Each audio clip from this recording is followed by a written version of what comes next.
Bert! Get him! Yeah! Ron Babe was right.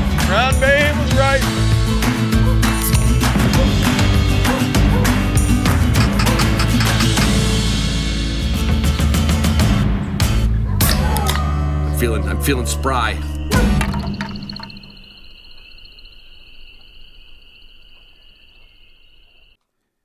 Hey everybody, it's Mother's Day. So if you're listening to this on your drive home from your mother's, or your spouse's mother's, or your brother's mother's, or your sister's mother's, whatever, wherever you're, happy Mother's Day. If not, happy belated Mother's Day. Onyx has a special sale. That's the title sponsor of this show. It's a title sponsor of just about every adventure I go on. And they have a Mother's Day sale. Same sale they have all year. But you can use the promo code HDP20, HDP20 to get 20% off your Onyx subscription. Now, that ain't nothing, okay? Yeah. And, of course, Gunner Kennels, well, patrons have a discount code for that. Sorry, I can't give it out to you regular listeners. But anyway, just so you know, if you were a patron, which means if you were a patron of this show, if you went to Patreon, Patreon, and you signed up as a patron of the show, you would get a discount on the Gunner Kennel. You would. Absolutely you would get that. W Supply, no discounts. Sorry. It's just what you get from W Supply is service. Service from someone who knows the products. And I'm talking the only products I use, which are Garmin products. Garmin products, well, I don't go any. I rarely see anybody using anything but a Garmin. In fact, I don't even know why the other dog training collar companies haven't just tapped out like I do in jiu-jitsu every 4 days a week when I tap out on the mat and say, "Oh, enough, don't break my arm." I don't know why they haven't tapped out yet, because it's the only one worth owning. It doesn't care what model if you want the 300, if you want the 550 plus like I have matched up with the Instinct watch. I'll tell you what, it's so nice, and I used it in North Dakota this week. I'll tell you that whole story on a Zoom room. It was a long story, but anyway. So W is where you go to get your Garmin. They go hand in hand. I used a heck of a lot of K9 Athlete Hydrate and Recover for the dogs. It was in the 80-degree range. It was like 86 one day in North Dakota. 86 degrees, a little too soon for this 86-degree crap. But I had K9 Athlete for my dogs, and I had Wilderness Athlete for myself. You can get, if you're just a regular old listener, not a patron, this is for all of you. Okay, 25% off your first purchase using the promo code K9 Athlete, right? I took my Mossberg 410, as I told you I was going to do, that Silver Reserve. Oh, my God. The first time I shot it, I couldn't hit anything with it. It was just too light. I was too whippy. But we were using some really good flying quail training birds out in North Dakota. And I will tell you, I only had to use the bottom barrel twice. I was pasting these quail. And I mean, you might think, oh, yeah, it's a quail. It still takes a piece of lead. It still takes a piece of number 7 shot to knock them down. That Mossberg, it's got the, I was using improved cylinder and modified choke. And there's a secret. You know what the secret is. I had Boss 410 ammunition in the gun. Okay. But that doesn't make you a better shot. It just improves your efficacy. You still got to swing right. You got to lead the bird. You can't be looking down your barrel. If you can avoid all those bad habits, you can use Boss ammunition to fill the game bag. Literally, I've got the, I think I shot 8 times. No, 10. I have 10 empty shells. I just emptied out my Marsh jacket. Oh, there's a plug. I was using my Marsh shacket. It's got a nice little game bag on the inside, nice big shell pocket on the outside, and I emptied it out the other day. That's because I had to use the bottom barrel twice on 8 quail. That's not bad shooting. I thank Mossberg and Boss for that successful training day. And I'll tell you all about how the dogs did on the Zoom room. The new ones, the old ones. It was a lot of fun. Of course, the dogs, you know what they ate for dinner. You know what they eat for lunch. Every day of their life is Purina Pro Plan. That's all there is to it. That's what my dogs eat. I am not jump ships. When I used to smoke cigarettes way back in the day, I didn't just go, I'll try Winston this week. Well, I'll try something else. I'll try my friend said this one will keep the weight on your dog. No, you stick with a good food that's science-based, like Purina. You won't have any complaints. In fact, if there's a problem, you could probably fix it with Canine Athlete products. If you got a little stomach issue, they've got a really good thing called Canine Pro. It's your dog. It's not the dog food, okay? It's like it's the Indian, not the arrow, okay? Right. So I told you I was bringing Walton spices out to North Dakota. I didn't use them, but I didn't use them because we didn't cook up the chucker. It was just too hot. By the time we got done with them, they were it was just one of them days. Training birds are just training targets, unfortunately. So I didn't get to break out the Waltons, but I did today on Mother's Day.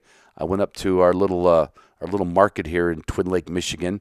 Got a couple of steaks for my dear sweet wife, the mother of my children, and we're gonna have a couple of ribeyes, and we're using steak and rib. Oh my God, this is Sue's favorite. I emptied.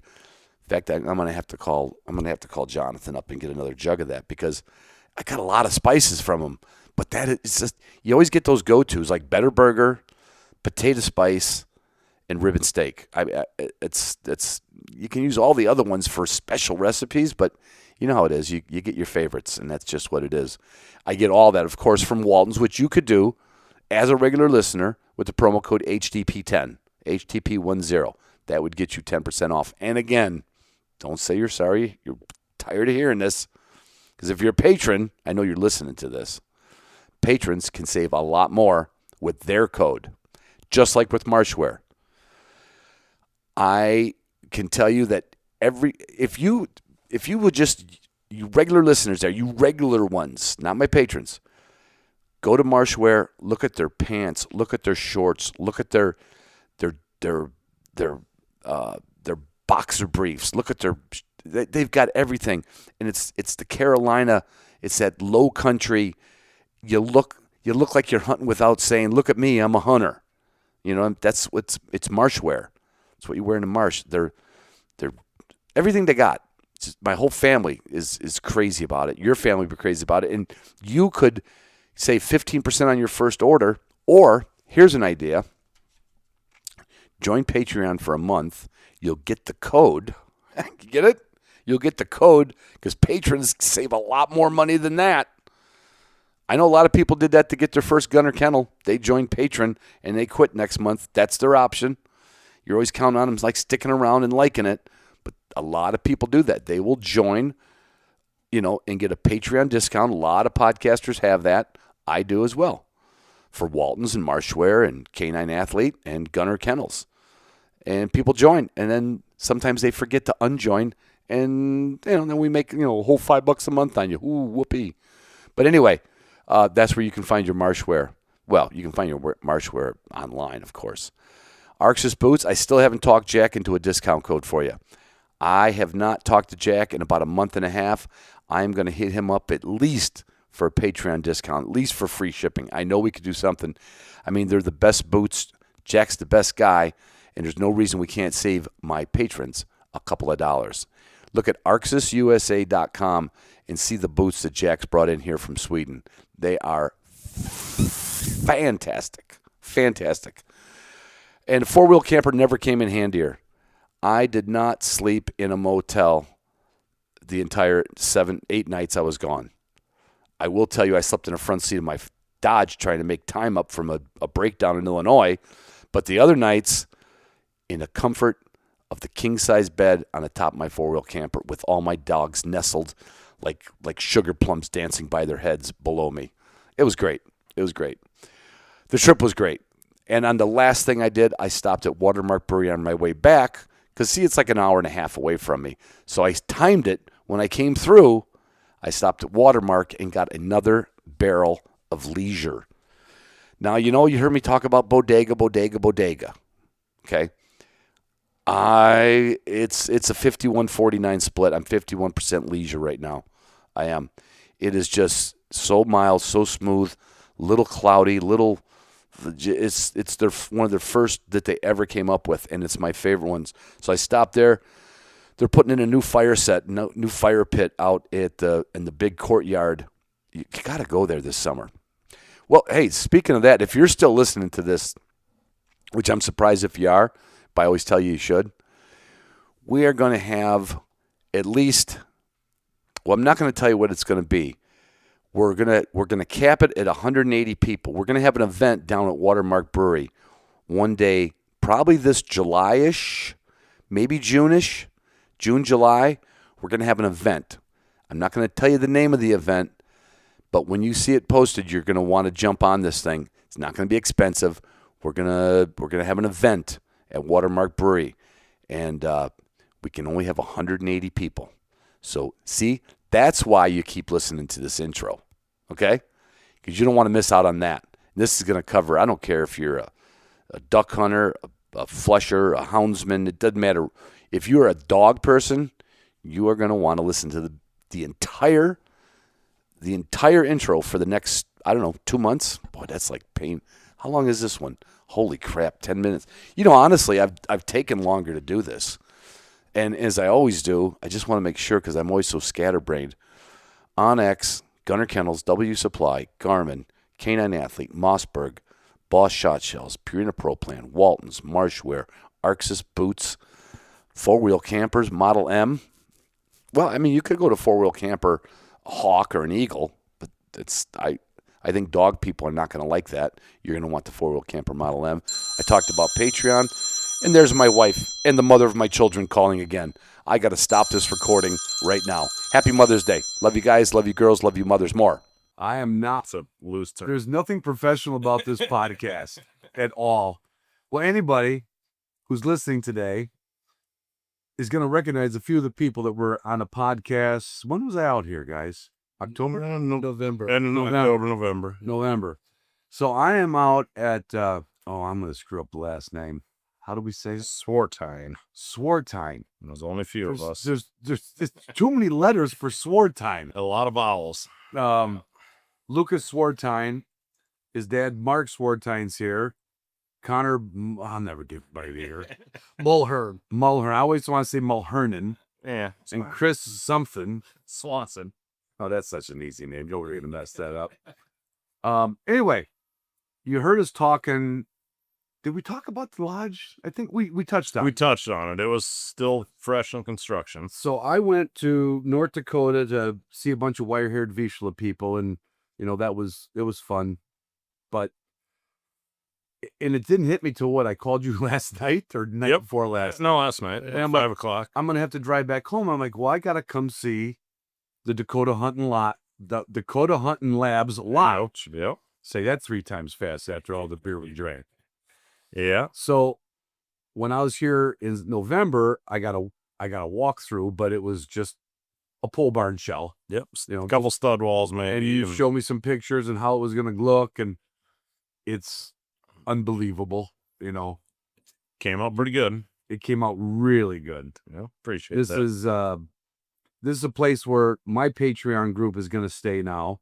Yep. And come out. We're going to do, what are we doing? 4 nights? 5 nights. 4 days. Yep. And this is a place that I want. Besides, I want more patrons to keep coming and listeners to keep coming. But this part of South Dakota, I kind of been coming to since the 90s, so it's kind of near and dear to my heart. What I like about it is it's not overcrowded. No, you can go find some public land here. You can go down by the rivers. You don't have to go too far away. Nope. You can still knock on farmers' doors even if you want to freelance it. Exactly. Yep. And where did this come about? Like, because it's kind of a big endeavor, and you guys did not. I'm saying there's a slot machine here. There's pinball games that I saw in bars when I was too young to drink. There's a deep fryer. There's a kitchen. There's a bar. There's another bar. There's a lounge. There's TV. You guys. So a little bit of planning, a little bit of freewheeling. How long were you planning this? Well, the shell of this building went up in 2021. Oh, really? Oh, yeah. No, it's been a slow con. Yeah. And we've been picking away and tossing ideas. And then finally this year, I'd say I retired, but my boss retired on me. So my regular job went away, and we've been side gigging the guiding and the hunting and all that for the last, I don't know, 5, 6, 7 years. So that was a good kind of kick in the ass to, let's get this done. Let's make it happen. Go full time this season. And that's kind of where we at, starting about, well, middle of November, December. Me and Dad were in here pretty much 3 months straight, 5 days a week. We did 90% of it, not the electrical and plumbing, so that won't burn up or go down. So everyone's safe to stay here? Yeah, no, it's certified by the state. We're good there. But we did the drywall, the paint. We talked to you a few times when we were doing that. And, built the bar, built the put the cabinets up, all that fun stuff. Nice beds. Yep. Your beds look better than one in my bedroom at home. Wow, that's what we strive for. You got a bunk bed with stairs? Yeah. Bunk bed with a staircase that goes to it. Yeah, no one wants to crawl up a ladder and sleep in a bunk bed like they're in summer camp. Yeah. Well, this is I'm going to put a bunch of pictures up on Instagram, and I'm going to send it to all my patrons. I'm going to do a video here when I leave in the morning, probably. But I did not picture this.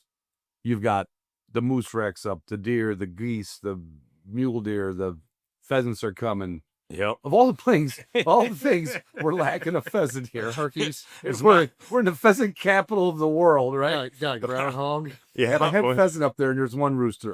There's one hen pheasant, one rooster, and I don't know, 15 ducks, 4 or 5 geese, couple moose antlers, and a woodchuck, and some furs. And every time I've said I need to mount some more pheasants, you look at a bird, and really nice tail feathers. All the spurs aren't that good. Yeah. Or he got shot up a little bit, or the dog got into him, and Lost the tail feathers. we'll kill another one next week, you know. Right. And I just been pretty bad about mounting pheasants, but those speckle bellies are dandies. yeah, those were shot in the same county. Yep, Up over here. by Swan Lake. Now you have rented, or Mark, you rented one of your cabins to some goose hunters, right? Back in or snow goose hunters? Not much for snow goose hunters, but just kind of random, or guys I know and stuff Just like guys that. you know. You never really had a shingle out or anything like that. No, it was just kind of friends of friends kind of deal. Oh, gotcha. And you've been hunting here since you were born. And Mark, you were born. Like, where did this? We looked on that map, and your last name is on there from what, 1893? Was that what that was? Yep. Was that the earliest? 1878 was the homestead. 1878. And then where you're living, Luke, is That's there. That's there.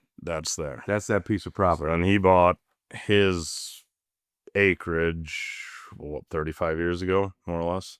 Yeah, 1983. Didn't look quite that way when he bought it, believe it or not. Yeah, I think that would be worth the drive in the state just to see Mark's. What would you call it?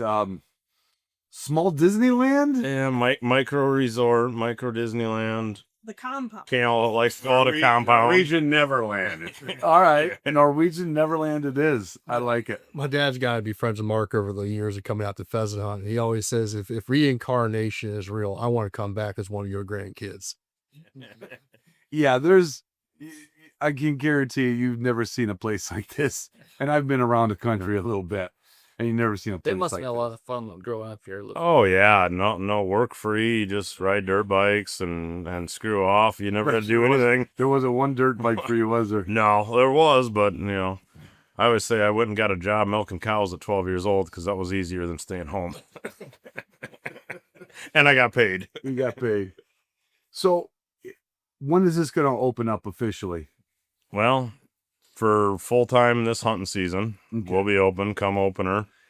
We got neighbors having his high school graduation here. We got a little wedding reception coming up. So some people are going to stay for that kind of stuff. They're going to use it for a day facility at least, not necessarily the lodging, but we're kind of tossing around how much we want to push Airbnb in that style. Right. I mean, if someone's coming through to Sturgis or something like that and they want to stay, give us a call. Yeah, you're not far off of 90. Yep. There's a couple routes here you could take to get out West River, and we're, it's available. We might not push it all season long. We got some reunions over here at the compound and some family stuff going on that we will fill it for them. Yeah.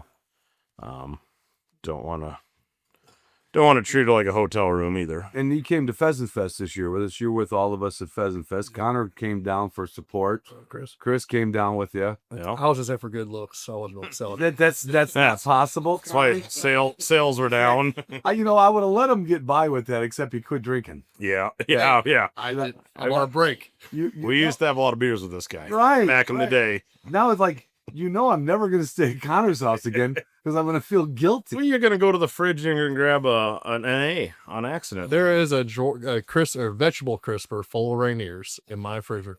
Oh, okay. So I can stop by. I'm just on a break. On a break. Yeah, dry out every now and then. It happens. How did the end of the season come up here? Like, I saw you guys like early November, bird season wise. How did it? Beautiful. Yeah, was it? I mean, We had no snow, no drifts to tromp through. Yeah. I had some guys up from Kansas the very last weekend, and they kind of wanted a DIY. And I happened to said, well, I'm hunting this weekend regardless. If you guys just want to join me and a couple buddies, and we went out and we jumped sloughs and did some late season stuff, and we had a fantastic day. I mean, Did you? killed maybe a couple short of our 18 bird limit. We killed 15, 16 birds, but we saw Oh, great. hundreds of hens. I mean, it was a great sign. And we were talking earlier that this winter we basically had no winter. Wow. So if a bird died this winter because of the weather, it deserved to. It wasn't healthy. Yeah. Right. I mean, it was minimal tillage. They had all the feed they needed in the fields. No snow drifts whatsoever. Wow. I mean, we had, 8 cumulative inches of snow? Well, I was talking to you on the way down. I called you a couple times. And from lower North Dakota, and I dropped down. I never been out here in the springtime. I always come out for hunting season. Mm-hmm. And I don't know why. I mean, I know why. It's biology. But I saw so many pheasants on the side of the road with a hen. Yep. It was like in Michigan, we see the geese. Like you have the geese here. You always see the pair of geese here, the pair of geese there. I actually saw some goslings today. They just started hatching. I didn't even know they hatched this early. Yep. But I kept seeing I never saw pairs of pheasants. And you could tell them with the wattles are down, the little horns are up on their little ear tufts. You don't see that in the fall time. No, I mean, it's kind of like spring turkeys. They're every morning they're crowing louder than they normally crow. Right. It's what they're I just never got to see it before. I mean, from the border to here, I don't think I went more than. And sometimes I didn't go more than 10 miles, but I didn't go more than 30 miles without seeing another. And I'm trying to change the radio channels and put on a podcast. I'm not paying attention to the ditch. That's how many pheasants I saw. Yeah. I mean, and you figure, I was teasing you guys. I said, does everybody in South Dakota have sex on the roadside? Because your pheasants are all on the roadside. I ran over a hen today. Oh. Well, you didn't tell me about that. I know. I was saving it for the podcast. It's Get not out. my fault. It's not my fault. You just said you were distracted driving and not paying attention. She ran out from the ditch, and I'm assuming she was going to fly. Right under it. And I'm like, there goes the nest. There's the jinx for next season. Ron ran over a hen. I was going to ask you how many pheasants you hit on the way down today. Yeah. That one, but that was running. She should have been staying. Well, at least it wasn't in this county, right? No. Tell me it was at least north of here. This was almost 3 hours from here. Yeah, there's no birds up there anymore. No. You got to come here. Right. They're playing birds still. Luke was talking about the weather. When I went up to go hunt with our buddy Joe from northern Minnesota, he's got a place in the east central part of the state, and I went up and joined him, and it was the last weekend, because I think the season ended during the week this year. Like a Monday, Tuesday. Yeah, Monday. So it was the last, I went up there for 3 days. It was 40 degrees in January, and we're hunting CRP with no snow on the ground.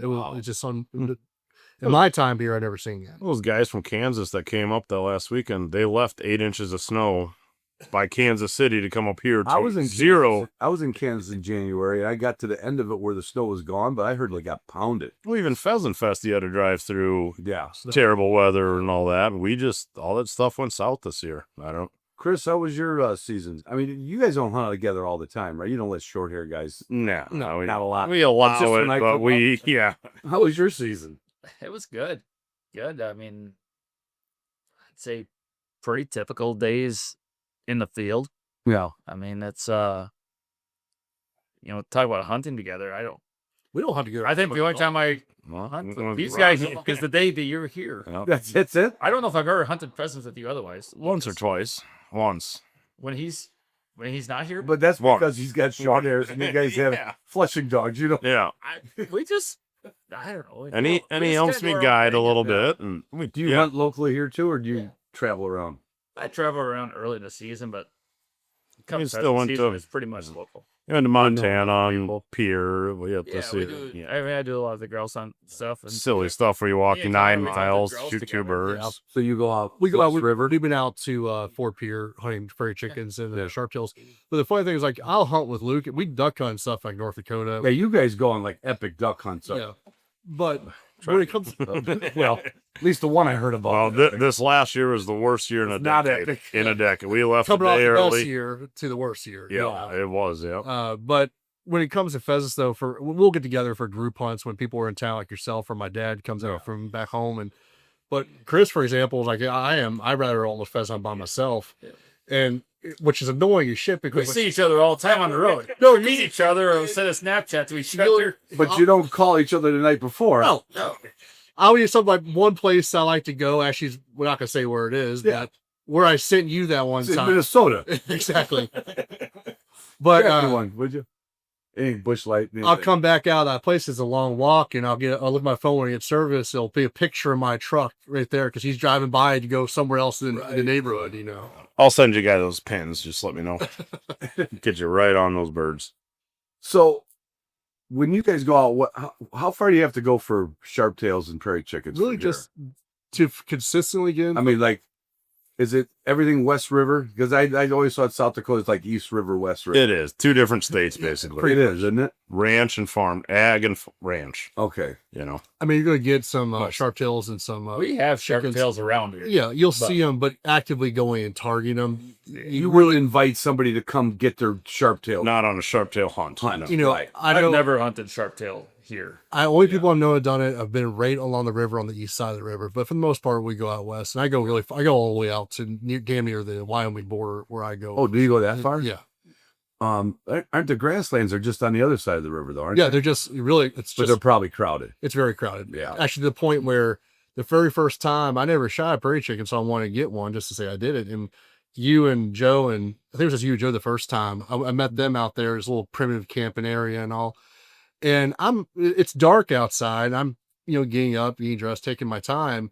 And these guys were fully dressed saying, we got to go because we had to beat the crowds to where we wanted to be. So I'm sitting in my car, it's a half an hour before daylight. Yeah. Even game warden came up to check, what are you doing out here? Wait for a sun to come up. I'm actually going upland bird Yeah, hunting. feels like duck hunting, but it's not. So I'd Hey, rather waders go to- on.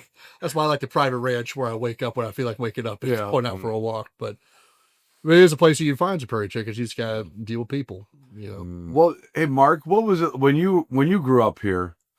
So you and I are same age, roughly. I think we are. And that friend that I knew that when I got my first trip here and I went down to Tyndall,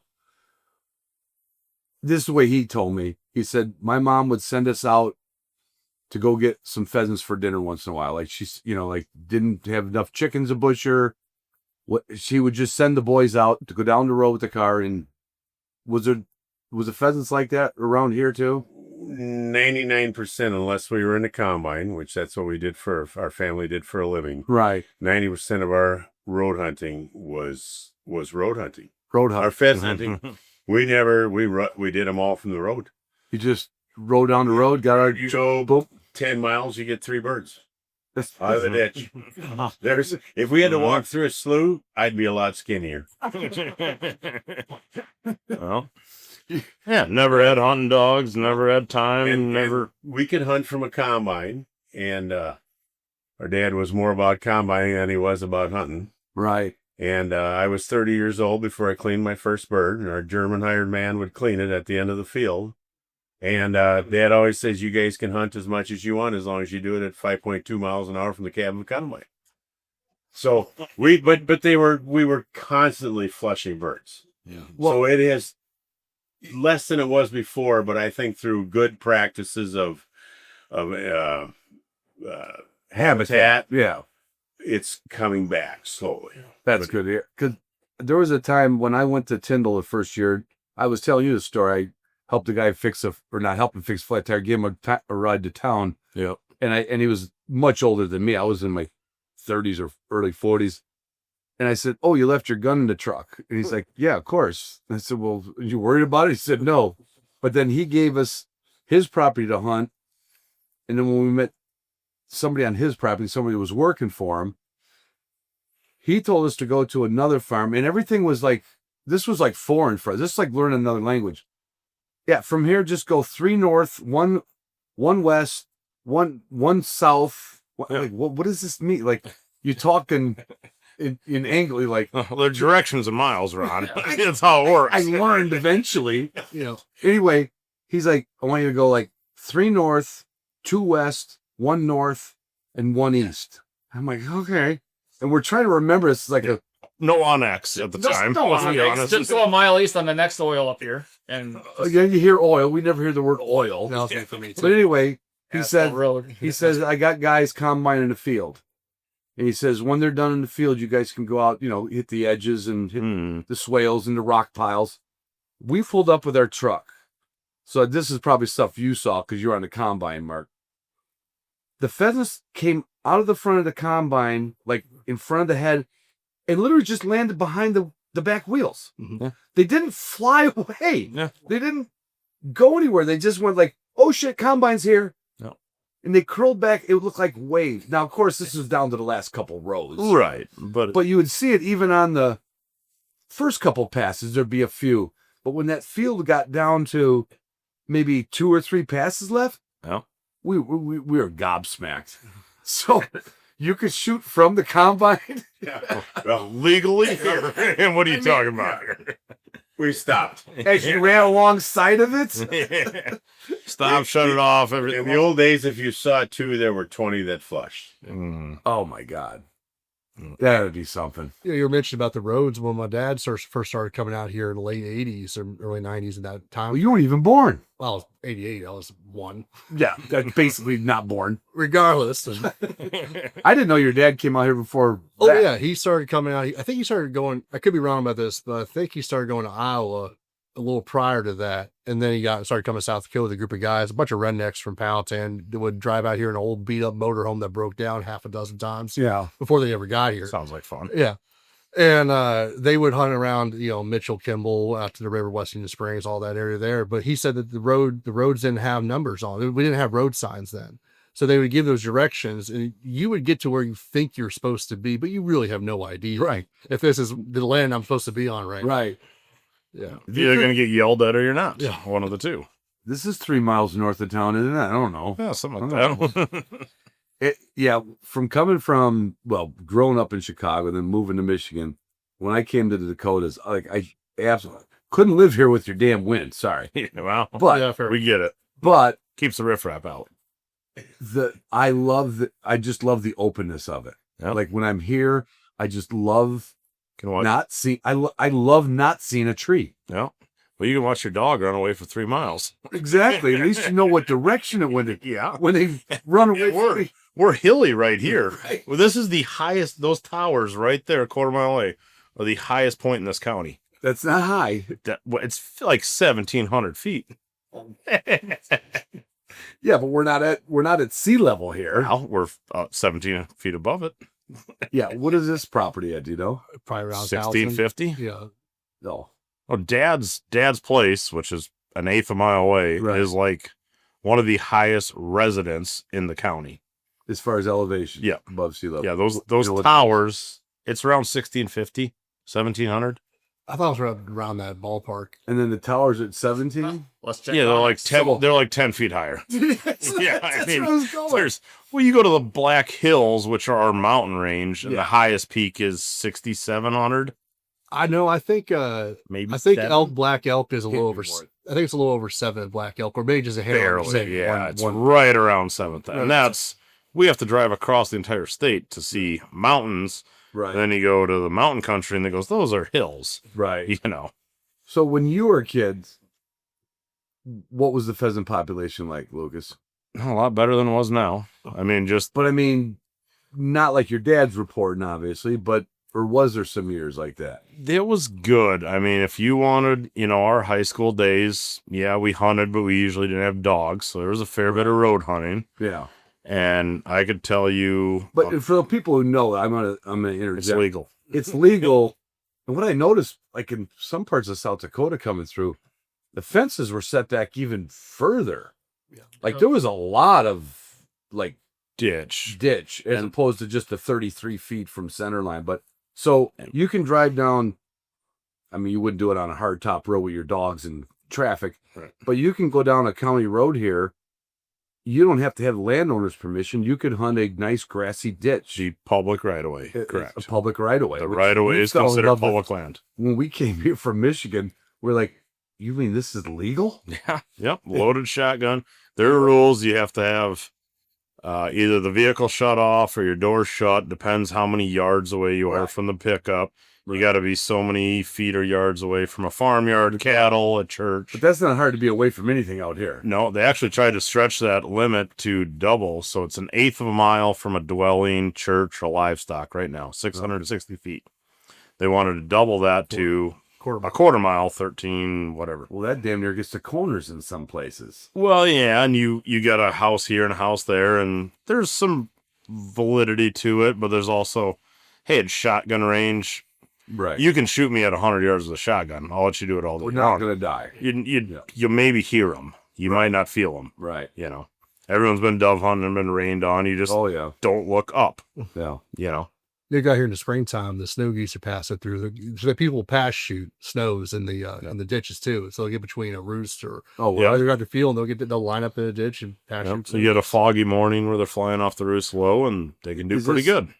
Is this a pretty typical? You can't tell when they're coming through, but yeah, I mean, pretty good just snow goose? based off of snow line and ice on the lakes, that kind of thing. Yeah. Weather down south. It was fast this year because we didn't have snow. The lakes were still frozen, but not hard, and they melted off fairly early this year. So when the snow geese go south, that could sometimes be late. I mean, we could see the last groups coming down south. Right. And then it could almost be, they're almost making a U-turn sometimes. Beginning of March, we're starting to see the first ones. End of February on an early year. Usually around towards the mid-March, into March is when you start seeing the real big pushes. Right. But the guys that are most successful actually are hunting the groups coming in after that. The targeting the juvies. Juvies don't come up. They follow. They come before the adults. They come back after the adults. Right. They're always behind. You're always behind one way or the other. And they're stupid. Yep. Stupid ish. We have 1,000 eyes looking at you. Mark, were they here when you were a kid too? Was snow geese the same thing? We didn't pay a lot of attention. It just wasn't a thing. No. Well, the couldn't have been that much. The numbers have exploded. Because 40 years. your dad's my age, and in the 70s, you didn't even hear about the tundra having. Right. So it probably was. They probably came through, but like in a normal. And the migrations lines have shifted over the years. You talked about those speckle bellies. Yeah. So those were some of the first few we seen. On that hunt. That was 8 years ago. And we killed hawkers, mallards, and 6 specks that day. Wow. And every now and then you'd hear that speckle honk, I'd call it. Not even really honk. Yodel. And all of a sudden you're like, what was that? Oh, that's a speck. Oh, shit. Yeah. But now more and more in North Dakota, which is the same flight line, you go 60 miles over and up to where we go to North Dakota. Yeah. Still see more and more specks every year. So this way you're getting more and more and more. It's definitely shifted. Yeah. Because when I was in high school, never saw speck. The spring snow goose conservation season, I think, opened for the first time. I want to say it was 96, maybe a little bit later.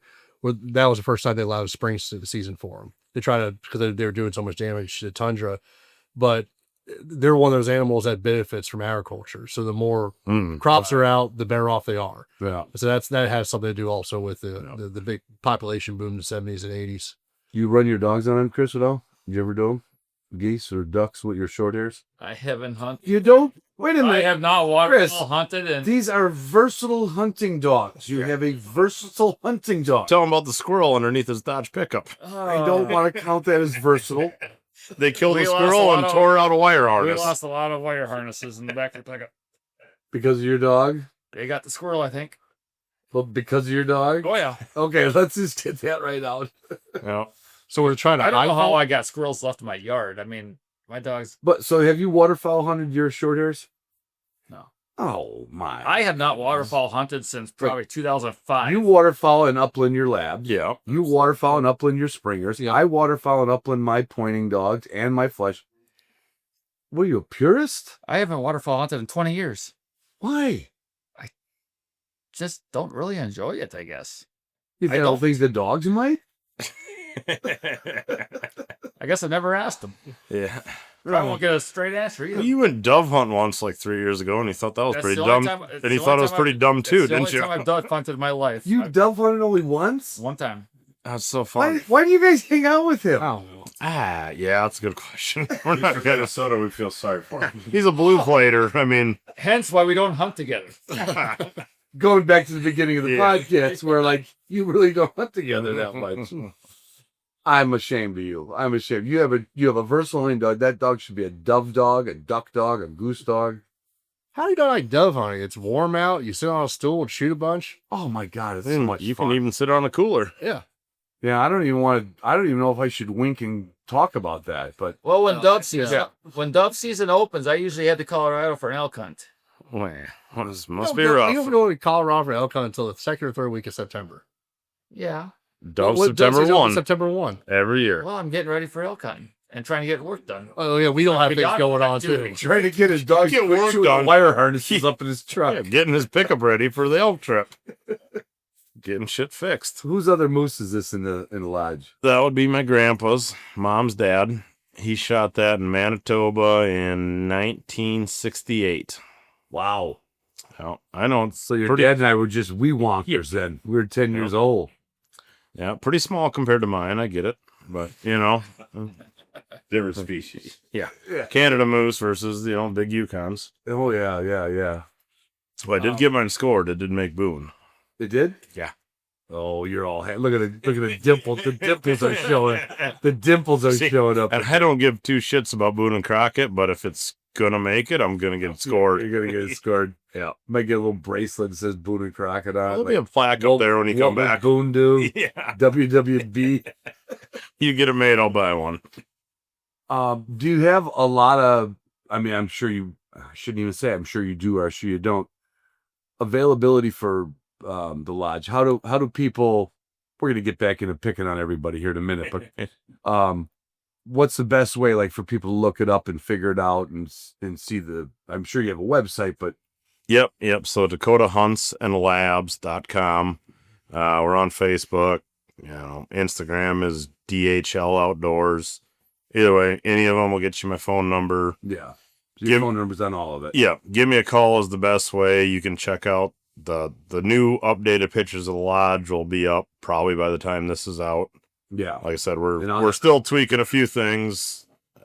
yeah, but you're talking the fine. I know, here. and it. If I came here, it looks like it's already it's operational. Yeah. No, it's there, and yep. Like I said, we got to build a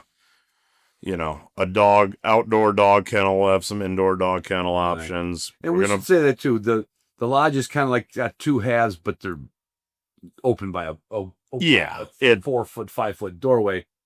Dogs would be able to come in the kitchen area.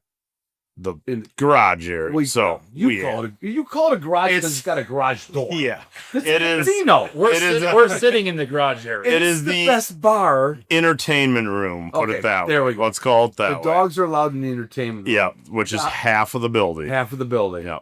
And the rest of it's recliners and bedrooms, and the dogs aren't going in there. Exactly. And I want people But- to know that because Yeah. there's some wussy people out there that like, oh, my dog's going to sleep in bed with me. Well, then you can't come here. Yeah, it's not the place for that. My dog- I love my dogs too. Guess what? They're fine in the kennel. They're fine in a crate. The garage is full HVAC, full in-floor heat. It's the same. It is the exact same temp you're sleeping in. Your dogs will be just fine. They'll have kennels. We'll have kennels. You can bring your own porta kennel. Doesn't matter. You take your porta kennel But- out of the truck and put it in here. Yeah. He's going to be as comfortable as you are. Yeah. At the end of the day, though, the living quarter side is the living quarter side for people. We're just gonna keep it that way for now. It's all brand new. Yeah. It's brand spickety new. Yeah, there will be an outdoor dog kennel, bird cleaning room, cigar smoking lounge, if you want to call it that, too. So if your dog gets sprayed by a skunk, he doesn't have to stay out in the frigid 50-degree temps. He can go in the kennel room. I did see more skunks in this part of the country when I got closer on the road. We're going to get talking about trapping and tell you why we're going to have birds this year. And it's because of me and Chris this year hammering the coons and the possums and skunks. Because it was like in the last 100 miles, I started seeing skunk. Didn't see a lot of coons, but I saw skunks within 10 miles of here. Dead ones on the road. Yeah, that's the way we like them. So, are you like actively? Oh, me and Chris and some other people know. So South Dakota's doing a nest predator bounty. So coons, possums, skunks, badgers, and fox. Yeah. The state will pay you $10 a tail, up to 59 tails. Really? Like to keep it under the 1099 level. Right, $100 to $600 level. Yep, which is fine. Yeah. And me and Chris have done well over 100 critters each. Wow. And did about the same last year, which is kind of shocking how many there are out there. We kind of connect up, even though we're 10 miles apart on our trap lines. Yeah, we're trapping different areas, but we're just, I think make a difference. The best week I had in 8 days, I think I caught over 35. It's 90% coons, right? 95, right. But I think my best week was over 35 coons in 8 days. Wow. This is all within 5 miles of my house, most of it within 3 miles. There shouldn't be that many out there. Mark, were they like that when you were a kid, or was everybody trapping on top of it? Or were they just there were not a lot here? of coons in, Was it? jackrabbits, coons, and but we didn't realize the damage they were doing to the rest. Right. Yeah, that was not even a conversation thing. Like They were fine. Well, you had a fur market. habitat wasn't even a We conversation. get 50, $60 a coon for the pelt. Yeah. So even though they weren't, guys were still trapping them. Yeah. Because there was a fur market. It made money Yeah. to trap. Back in high school, yeah. 20 years ago, 25 years ago, I got $20 a coon. Age yourself a little more. Yeah. That's not bad for Going get high that school wasn't money? skin. That was Oh all. yeah, we did tails beer money. Yeah. I mean, that was $200-$300 a high week. school tuition and sports money. Yeah, absolutely. uniforms. Just to save That's up exactly for. what Of course, you weren't buying beer in high school. Yeah, never even tried one. There's been a direct correlation that we noticed the last 2 years is that, north of here, there's kind of more of a break area around some watershed areas. Yeah. And the amount of turkeys that we're seeing has got to have a direct correlation with that. I've we're seen seeing more that- turkeys this year Yeah. and Oh, scattered. Just scattered all over the county. I drive around every day. It's just my job. Yeah. I'm seeing turkeys where I haven't seen turkeys in They're spreading 18 out more years. than ever. And me and Chris talk about it all the time. Like, so yes, this bounty pays anyone. They do a special youth season in March where the kids under 18 get the first crack at the bounty. Yeah. They can trap. The state gives out some traps, some live traps, whatnot, which is great. Gets guys into it, gets kids into it. And then April 1, it opens up to the rest of us.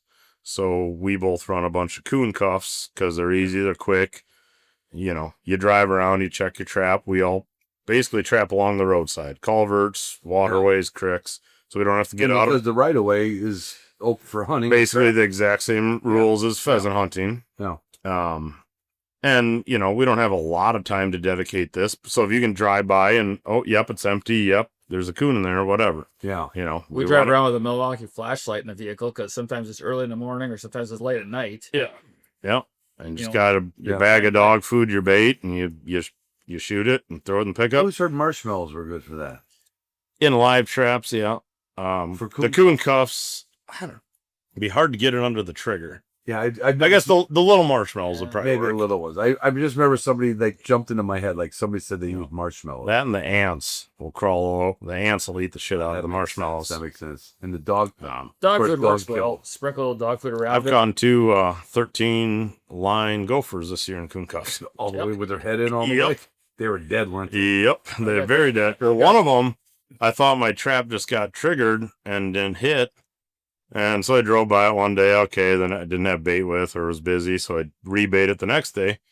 I'm like, oh, there's a paw in there. A critter got out. No, I open it up, drop it. It's the head of a gopher. So the gopher crawled into it, and then assuming a coyote or something came along, ate the back half. Ate what it could. Yeah. So I guess, well, I don't know, kill it, trap a gopher, save a pheasant. How many skunks did you catch this year? I think we have about 7 or 8 skunks. That's about what I'm at too. Does anybody know If what's anyone wants worse the on the tails- nesting? I mean, I think skunks are up there. They are smarter than a guy thinks, right? and I think they hone in on areas. Coons, I think, just by numbers. Yeah, that's right. And they are a little more waterway-ish Yeah. critter. Skunk will go across anything. Right. And even possums, I don't think they're the worst. I mean, I think skunks and foxes are probably the worst Yeah. because they're smart. Say you got a piece of alfalfa field where a bunch of hens are nesting. Right. I think that fox learns it, and that has a food route now. Yeah. You know, he learned by his, like, it goes in every 2 days and robs a nest. I always heard that, like, you needed X amount of acres for good nesting. Like, can't just be little 10 acres. It's got to be bigger acreage. Yeah. Do you have any idea, like, if you, let's just say you had what's a quarter section? 160? Yeah. So, and that's a pretty common size, right? Yep. 160. You know how many nests could be? Have you ever, like, I know you don't do, like, I mean, if surveys. you got the population of birds to fill it, I would think 40 is very reasonable. I think it varies a lot depending on what's around it. Right. I mean, If there's a I'm creek not that saying goes right through here, it- we're probably not but talking 40, but in ideal country, because we went to I was doing a dog test. This was outside of, it was in Moorhead, right outside of Fargo. yeah. Yeah, I'll take another one. Look. Sir, And so Swanson, you got to go to we had, this is a puppy test, and Right, back off. we stepped on 3 duck nests. Oh, really? Like, and we're only working this little field for puppies. Yeah. And then when we'd see a hen come up or a duck hen come up, we're like, okay. Then somebody started marking the areas. So we quit stepping on the nest. Right. So I'm thinking, like, if ducks do that, pheasants got to be like, when they get their best field, Mm-hmm. they're like, this is great. I got the cattail back here for later. And the predator is kind of like the perimeter. Yep. Yeah. Yeah, I think that's one of the bigger reasons of the fall of the bird numbers is there's not as much alfalfa. Like we were talking before, back in the day, in Grandpa's era, everyone had sheep, cattle, pigs. So you had 40 acres of alfalfa, 40 acres of grass hay, 40 of corn, 40 of wheat, Yeah. 40 of beans, just because you diversified your interests, basically. Right. And now everything gets done a little faster, a little quicker. So alfalfa's always been a good nesting because it grows up and thick and just Right. good hiding spot for them. Yeah. Well, now you have hay equipment. Talking to Dad, he used to sell this, that cuts at 14, 15 miles an hour. So the birds can't even get out of the I way. think you know what a pheasant does when it hunkers down and then Oh, right. it wants to wait till the last second Right. It's to like- know if it's caught or Right. flushed. Right. And guess what? This might pass me by. Yeah, exactly. Yeah. And everything just goes in agriculture in general, just goes a little faster. Your Yeah. tillage, your hay cutting, your raking the hay field, your baler, Everything. it all gets done faster and faster. deer don't get out of the way. Yep. I know Deer a don't guy- get out of combines. I mean, corn headers pull in deer every year. There's a guy that And they're going 4.2 miles an hour, 5 miles an hour. To the corn that's in the hopper back there is this. Oh, it jams the feeder rolls in the That's header. not point. There's a guy that ran a pretty nice buck right through a silage cutter last year, cutting sorghum. It went right yep. on the truck, and Yeah. Yeah, yeah, like I said, everything just happens faster, Yeah. quicker, bigger. They see the combine, but the header's twice the size of the Bigger, combine, better, twice the faster. width. They see the tractor, they move to the left. Well, the disc is 45 feet. Right. And So they every year- moved away from the every year tractor. The heads get bigger and wider and Yeah. wider. And I'm not blaming agriculture for it, but it's a changing environment, and the birds aren't going to adapt, and they don't really have other nesting up. They got CRP and some things, but alfalfa has always been a great nester for pheasants. Right. And when you cut alfalfa, how close to the ground is it cut? Like 4 inches or something? Hmm. Or 2 to 3. Mark, 2 to Say Mark, two. but two and a half, 1 to 3. 1 to 3. Mm. So if a bird got out of the way, the eggs would still be on the ground. Yeah. Like literally, because they don't mound up. No, I mean, they don't. they're an inch tall. It's right on the ground, and an egg laying on its side isn't even barely an inch. Yeah. And it might clear, but then the rake comes through a couple days later, and then Oh, I forgot about the rake. Yeah. Or the hen goes back to sit on it. Well, now she's exposed in an inch tall field. And then Now hawks, Yeah. coyotes, anything, No. foxes, coons, all the above. But you're doing what you can with at least the nest predators. Yeah, and it's having an effect. Like I said, the turkeys are the easiest to kind of quantify it because it's easy to see. Well, there used to be 20 turkeys. Well, they're big and bold and they stand out in fields. Yeah. So now it's easy to see there's 50 turkeys there this year Yeah. because, pheasants are a little harder to drive around. I said, you could go drive the gravel roads around here tomorrow morning at 7:30. Yeah. You will see a rooster and a hen every half mile. Right. The sun's out, they're getting up, they're breeding, they're doing their thing. The hens are starting to go off and start laying. Yeah. but all spring the grass and the ditches and the fence lines, but the brome grass is still standing because the snow Yeah. never laid it I over. said, yeah, we never had. So that helped a little It bit. helps a lot. Yeah. So this should be. We don't want to knock on wood. Just give it the Pope's Yeah. You're blessing. gonna get a We're blessing. now Not actually feeling avoiding Sante. Too much rain, too little rain, hailstorm, I don't know, That's all tornado. yet to be seen. Yeah, I mean, last year we looked really good, and end of June we got 15 inches of rain. Yeah. We did all right here because we're hilly enough. It drained 15 miles that way by trays. Yeah. There was miles and miles and miles Roads, solid water, underwater. It's the whole everything. Yeah. I doubt the adults survived. We hunted over there. We still did fine, Yeah, but it definitely has an effect. it was definitely a tick down though from a previous. Mhm. Yeah. And we're dry right now. It says Yep. there ain't much for puddles anywhere. But I talked to some old boys. The guy who scored my moose, and he's, I don't know if you ever know like a B and C guy. Or they're kind of an oddity breed. They're just kind of, meticulous and wired different. But we were talking about birds and numbers, and he's active in pheasants forever. And he goes, "Yep, but the best bird numbers that we ever remember were in dry years." I don't know why, because everyone says you need the moisture, you need the bugs. Me and Chris have talked. A dry year brings grasshoppers. Grasshoppers are a lot of protein. Yeah. That's a right. great That's food right. source for young pheasants. So I don't know. The downside of the dry years is, the amount of CRP that gets hayed. Yeah. If we go Yeah, I remember Go to- coming out one year and they had like emergency haying, Yep. and I went to properties that we thought we could The golf course. use. Exactly, it was a Yep. golf course. That's the downside. Good for the guide business. We don't hay our CRP ever. Hey, you guys have a CRP project here, right? Yep. And There's 40 acres right behind here. Food plots, dugout, dam, waterways. yeah, that's nice. That's And then nice. 40 by my place. Then we rent some, and Is that a PF project by your place? Nope. That's just a something. just a sign. Just a sign. You can just buy the sign for Oh, $10. Just like I support PF. Yeah. Kind of thing. Okay. Yeah. Don't worry. Some guy, some kind of local neighbor thought it was basically a public land sign. Oh, really? We found out later. He goes, "Oh, let's go hunt that public by Swordines." He goes, "What do you mean? It's not public. It's right above a no trespassing Yeah, it sign." says they're trespassing on the sign. It shows how much I read. Yeah. I've been there 3 And this- times. This guy got stuck at the end of my driveway because he was road hunting by my CRP, and I had to go pull him out. I didn't have to, but you still be a good neighbor. You did. Mm-hmm. So sounds like everything's lining up. Well, I mean, that's, we're eternally optimistic as bird hunters. Yeah. And I'm sure as deer hunters and goose, like you have to be eternally optimistic. But the upside is, even when it's not good hunting, you're out with your friends. Yeah. And your this- dog, I mean, and yeah. it really, really doesn't matter. No, It's a bonus, and you kind of, like if there was a subtitle, like it would say like, "Oh, I'm okay if we don't get a lot of birds," and the subtitle would say like, "But I sure hope we do." Yes. You know what I mean? We Kinda like sure hope fishing. we.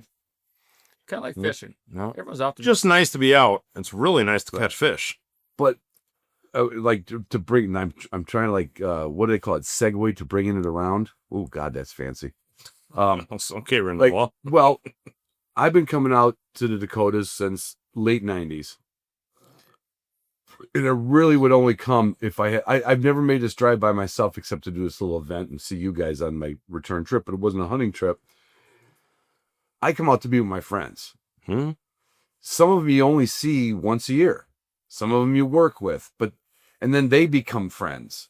And I've somehow created this great group of friends, and going places has been, I would say, about a 70-30 disappointment rate. You know, like I've done guided hunts in Maryland. I went out on the Eastern Shore with Chip. Bad. I did one of the Indian reservations one time. Bad. Did one up in Canada. Met him at a gun show. They didn't know a grouse from a goose, right?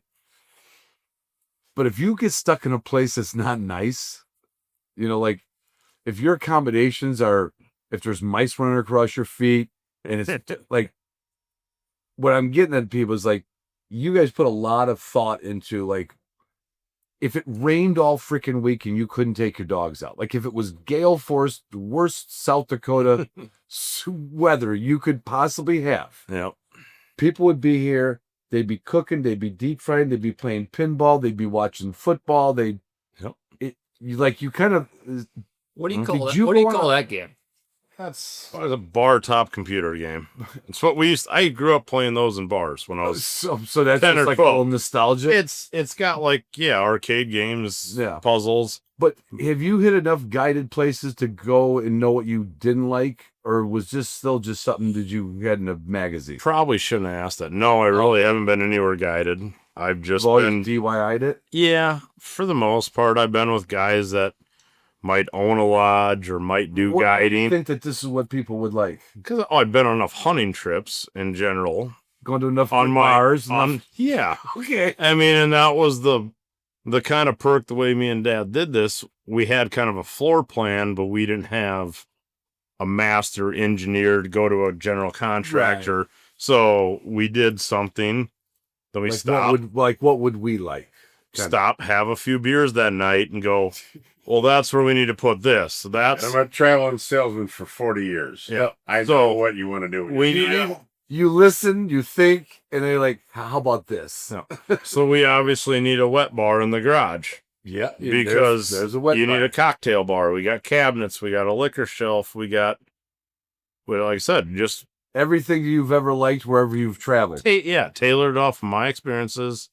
I've had enough guys up hunting with me over the years that, even my garage, which you've been to, isn't this, but there's a big sink for washing birds. Everything in it. There's a table. It's not like this. Yeah, there's big fridges. There's, place to put your birds in the freezer, et cetera, put your dogs. So it's more like you knew what hunters liked.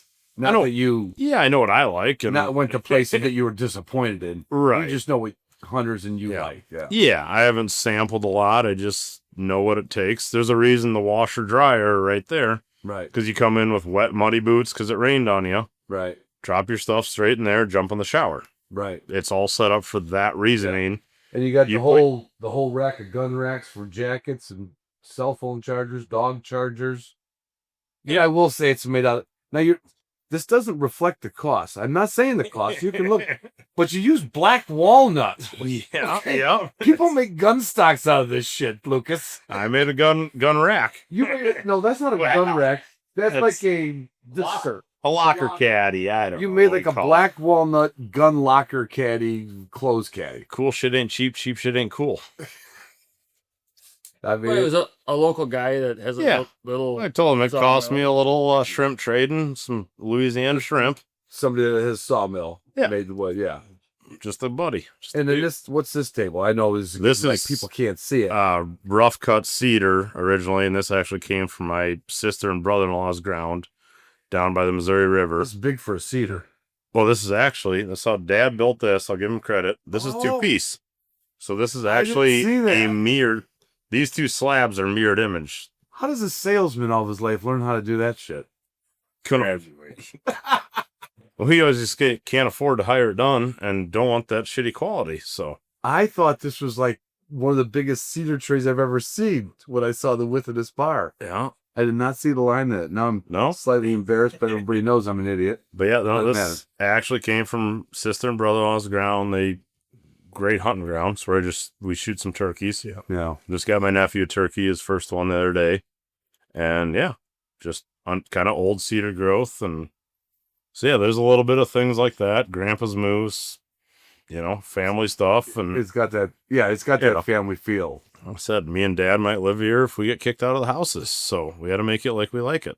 Well, your dad and I, we're, like I said, similar age, and I don't want to be in the house all the time. So now the problem is if you're ready, are you both at the calendar on your phone so you don't hey, Dad, you can't be there this weekend because we got people coming to hunt pheasants? I just got it locked down from opener to end of the season. Okay. So After that, it's open season. Yep. Other than that, well, you are actually going to be the first person to sleep in this lodge. I don't know if you knew that. You told me that on the phone. I thought, Yeah. really? We've the beds are made, the pillows are on the beds. we kind of did a soft opening, Dad kind of birthday party / let's test it out, see how the crowd flows when you have 20, 30 people in here. Cooking and everything. Yep. So we kind of demoed that here 2 weekends ago or something, but yeah, none of us have slept in here. So Am I going to hear coyotes in this distance? Am I going to be scared? we shouldn't. Okay, good. You should have taken care of them. Yeah, well, we try. Swanson with the thermal needs to get out there more. And so other people know what is the sleeping range going to be. There's 1, 2, 3, 4. What's the head count, bed count? So Being, let's say, all guys that aren't going to. there, I'll just wait. tell you the beds. Okay. You can decide how you want to Okay, sleep, that's kind of right. deal. I'm not going to judge. Yep, I don't care. So it will be set up for 4 queen beds, Right. Ground level, Right. 2 regular, 2 on the bottom of bunk beds. We're going to build another one of them bunk beds. Right. On top of those bunk beds, which, like I said, are not climb up a ladder. No. You walk upstairs It's like a and staircase. walk into the bed. Right. Those will be 2 fulls.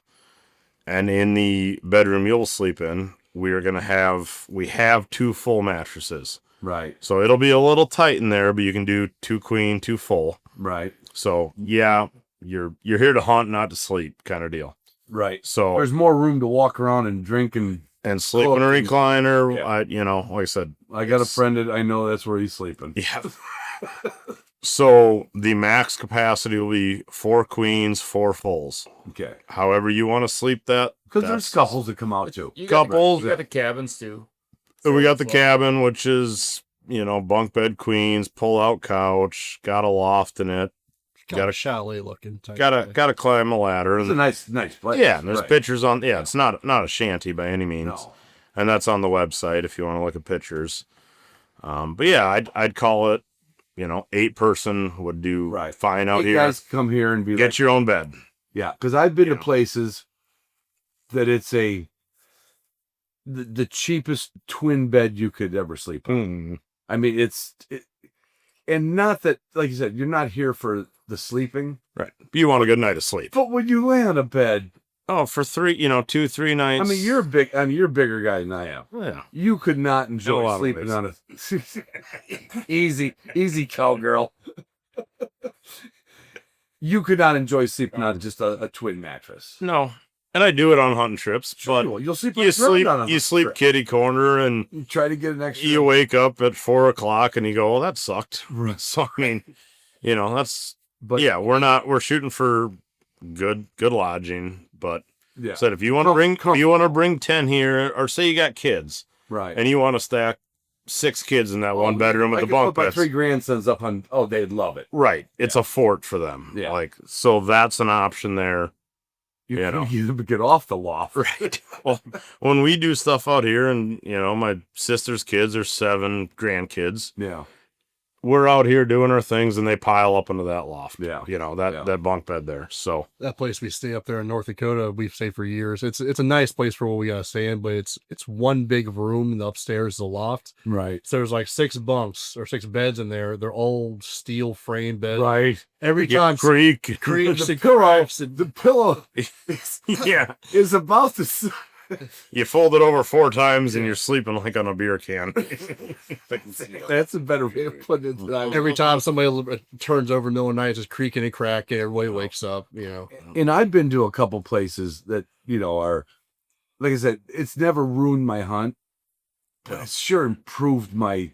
You're sure excited to get home and sleep in your own bed. Right. So And we're this- shooting to be better than that. Right. You're shooting to be like, you know what? I might stay an extra day. Yeah, exactly. This is goddamn comfy. Yeah, like you saw, there's TVs in the room. There's, well, what the hell do we have? 6 TVs throughout it. So Yeah. you want to watch your college football on Saturday after the hunt, whatever. So people could literally, if they want to come in with their eggs, their bacon, or sausage, they can cook here. Yep. They don't even have to go to town. They Yep. could do everything they want to do here. Yep. And, by law, we don't provide alcohol or any of that, but we're always going to have we're hospitable here. You've Right. been here. Right.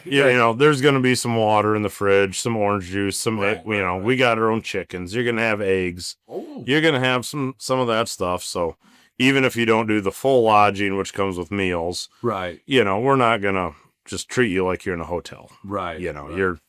We're going to come Can out we here. talk about Chislik before we wrap up? We're in southeast South Dakota, in the chisel capital of the world. It's So- just a Chiswick Triangle. I think. Because what was the guy's name from Meat Eater? You said that Spencer Newhart for Menno. From Menno, yep, 10 minutes. Okay, he talked about it on an episode. Yeah, I'm like, well, it sounds like I would love it. yeah. And then Lucas said, he goes, well, I can make up some Chislik. And I'm like, oh, I heard about it. And I thought it was like, oh, was it? And then you kind of told me, like, well, it depends on who cooks it. If they overcook it, if it's an old, He goes, it might be deer, it might be lamb, it might be moose. That's not what we're it getting. might be gopher. Hey, you never. Anyway, I'm telling you what, that would be worth coming here if you made people those baskets of, Oh, and we will. it's just deep fried Sheep, cubed up sheep. You take the whole sheep. You don't separate cuts. You don't separate Just quarters. all good. You All good. debone it and you cube it. Like I said, this was store bought, so give me a little break. So it's Right. good still. Yeah. But ideally, it's 3/4 by 3/4 inch cubes of meat. Throw in the deep fryer for 40-45 seconds. That's not long. Nope. And you don't want to overcook it. Right. And you salt, garlic salt, pepper it, and you eat it. Saltine cracker. And eat it on saltine if you like. Some people put onions on it. Onions are gross as shit. I don't want to eat them. Won't eat them. I like them, but not on that. Not the one on that. Well, some people just kind of drizzle it over and add it, and they're gross. I get Fried it. onions are delicious on it. Disgusting. Delicious. Terrible. These guys short here. What is We are, the Chislik Triangle. You go 30 miles away from here, and you order Chislik, they're going to probably give you steak tips. Just deep fried beef. Yeah. So it's kind of an old family thing. Like I said, the store down the mile down the road, Reading Corner, Did you guys make it when you were kids too? Or was it was a thing? cheaper than beef. Cheaper than beef. What we talked about earlier is that there's lots of examples of that over time. Like ribs were not a good choice cut because you had to cook that. Right. so But now you can go to a rib house and pay $30 for a pack of ribs. I'm telling you, I could Same eat thing. that. I don't know how much I ate tonight, but A lot. I ate a lot of Chislik. Is that right? Chislik? Chislik. There's no S on it. Great snack food. Oh my God. I'm gonna be up till midnight drinking beer just because it's got me, it's got me full, but it's not full, and it's got a little grease in it from the deep fryer. So can we say that with planning, somebody could get Chislik when they come out here to stay and rent from you? 100%. All right. So as I told you, I said, I already talked about it. I said, well, I'm going to have to buy a sheep, have someone butcher it, get her in the freezer. You're gonna have it. And I don't care if you don't do the full lodging package food. We'll come out here one night. We'll have some beer, Coke. If Yeah. you don't want to drink beer, that's fine. And we'll probably fry you up some Chislik. Oh, If you're paying for the full lodging, you're probably going to eat ribeyes, shrimp, and probably some Chislik. yeah. No craw. You're not gonna be run down getting crawfish. Well, it's out of season. I mean, we might have some frozen ones, but we just had a big craw. I think I told you we had a big crawfish boil at our house. oh yeah. My son-in-law brought up 60 pounds, 230-pound like Cook. sacks. No, In Michigan brought them from Pensacola to up Michigan. for Easter. in Yeti coolers, packed in ice, and it brought them back to life. Did yours come back to life? Yeah. Isn't that crazy? Yeah. Put salt in it and fresh water, and all of a sudden, these little fish are They go dormant under ice, basically. under ice. Yep. Oh, Yep. No, that we ran into some issues with the. that was the truck. That is crawfish Oh my in God! the back of that pickup. How much ice is in there? A couple 100 pounds.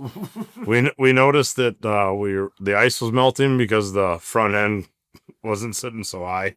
So for the guys that can't see, this is a rental pickup, which they don't ask what you're doing with it. And Right. Well, like when I went to you work for Alaska, Hertz, we don't rented a ask. pickup to go on the Hall Road. They said, "You're not going to the Hall Road, are you?" I said, "No, No. of course not." And you go, do you have a tracker on it? And they go, no. And I go, then no.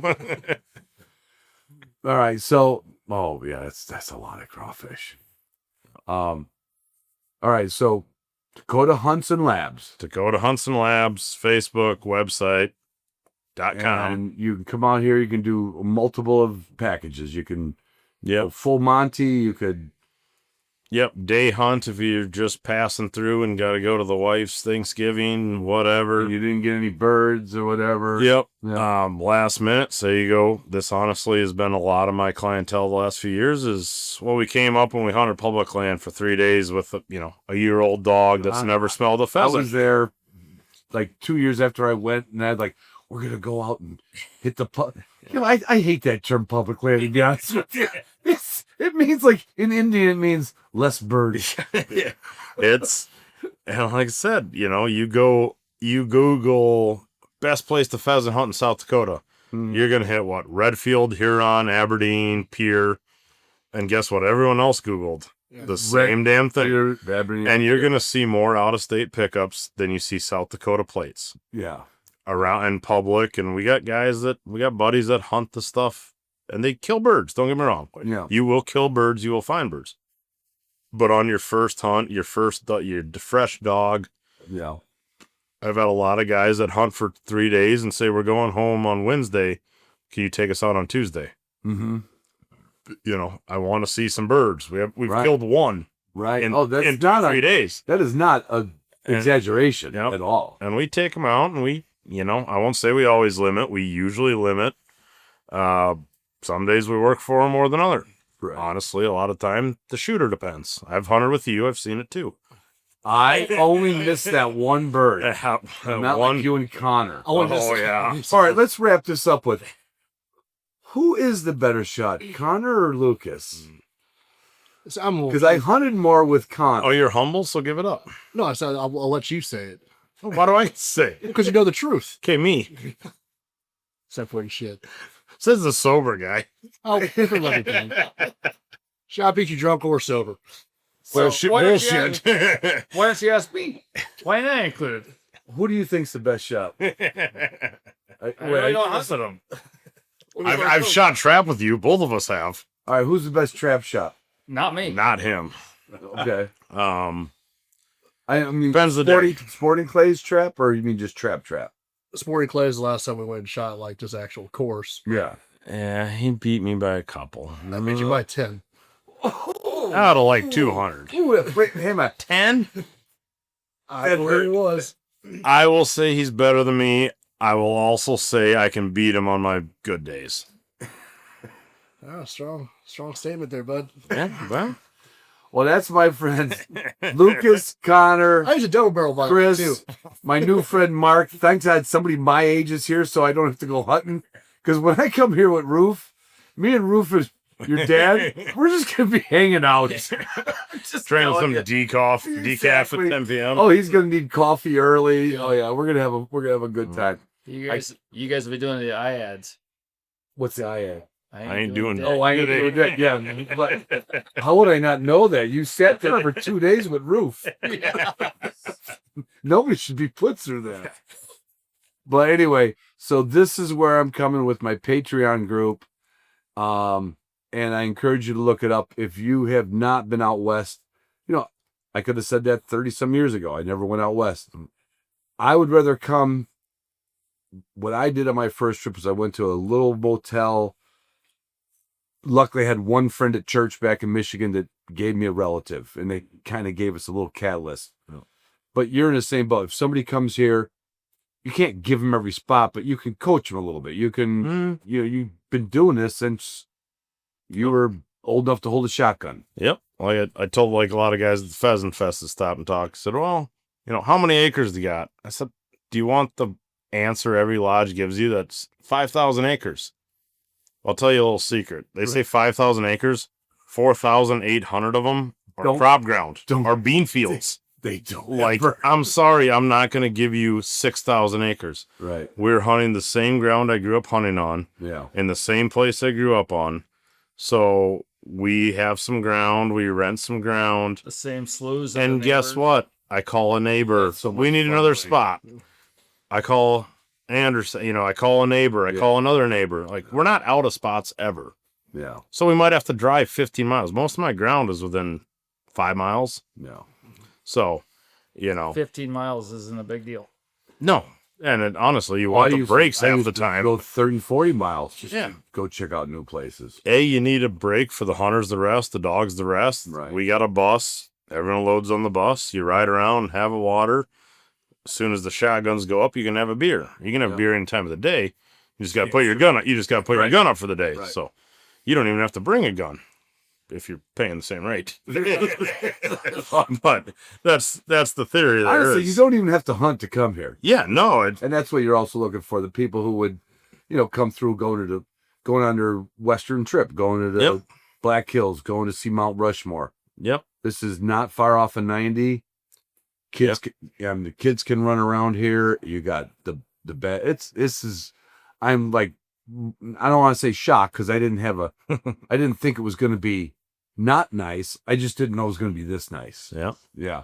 Well, we aim to impress, and it's kind of like that. It was that Facebook movie. Like, it's Facebook is never finished. This, Yeah. We're not done. We'll never be 100% done. Right. There'll be a patio out there. There'll be the dog kennels, the bird cleaning room. There'll be, like, you've seen his place. That didn't happen overnight. If you take after your dad, I'm still telling you, if you ever come here, have Lucas take you over to his dad's house, just a half a mile, quarter mile away. And you're going to be like, okay, what'd you call it again? The Eagle View Resort compound. Exactly. Norwegian Neverland. Yeah. That's it. Norwegian Neverland. Mark, thanks for doing all this. I hope you're pretty tickled about who was this, you or was this your dad? Was this a little both? Of the what? This, like, to turn this, because you said you built the frame, but both. I mean, the hunting and guiding has always been my thing. Your thing, but this whole, it was, I'd say 50-50. I'm going to give him 60, but 20% of them I had to talk him into his own idea, or let him think it was his own idea. So is that true, Mark? 100%. Everybody should have to work with their son. Oh, for 4 months straight. But one thing I'm the most proudest of Luke is his encouragement with young hunters. Yeah. I didn't have encouragement at all in my life. He helps his nephews, his nieces, nephews, and he is a true spokesman for all life. Their habitat and what it takes to. Well, look at that. I mean, you're just talking about trapping. Like, look, if I got the time, I'm going to throw some traps out. If that increases birds 10%, that's what we need. We'll do that without the tail bounty. Yep. It ain't going to hurt. Just, it's like, this shit doesn't happen for free anymore.